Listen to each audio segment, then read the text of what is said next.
আসসালামু আলাইকুম রহমতুল্লাহ। যারা কুয়েত প্রবাসী আছেন আপনাদের জন্য বড় ধরনের একটি সুখবর রয়েছে বন্ধুরা।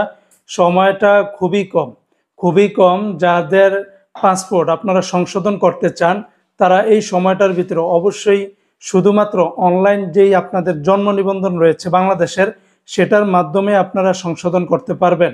এর দ্বারা যেই উপকারটি হবে, যাদের এখনো পর্যন্ত অনেকের আইডি কার্ড হয় নাই বা অনেকের আইডি কার্ড পরিপূর্ণ না, তারা মাত্র এই সুবিধাটি নিতে পারবেন। তবে এটা খুবই সময় সীমিতর ভিতরে। ইতিমধ্যে কুয়েতের যে বাংলাদেশ এমবেসি রয়েছে সেখান থেকে আজকে একটি বিজ্ঞপ্তি দিয়েছে, লেটেস্ট নিউজ আপডেট।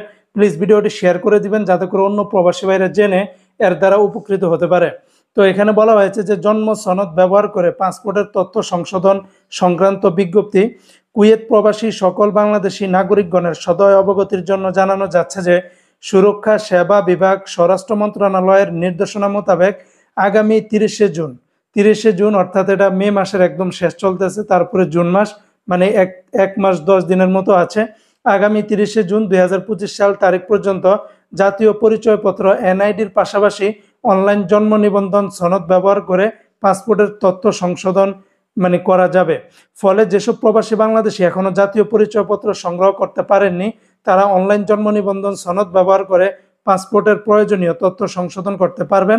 তবে 30শে জুন 2025 সালের তারিখের পরে শুধুমাত্র জাতীয় পরিচয়পত্র এনআইডির ভিত্তিতে পাসপোর্টের তথ্য সংশোধনের সুযোগ থাকবে। সকলের অবগতির জন্য বিজ্ঞপ্তিটি প্রচার করা হলো।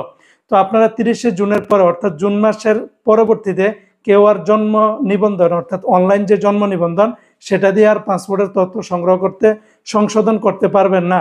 তাই এখনই সুযোগ, এই একটি মাসের ভিতরে আপনারা দ্রুত এই কাজগুলো সেরে ফেলুন।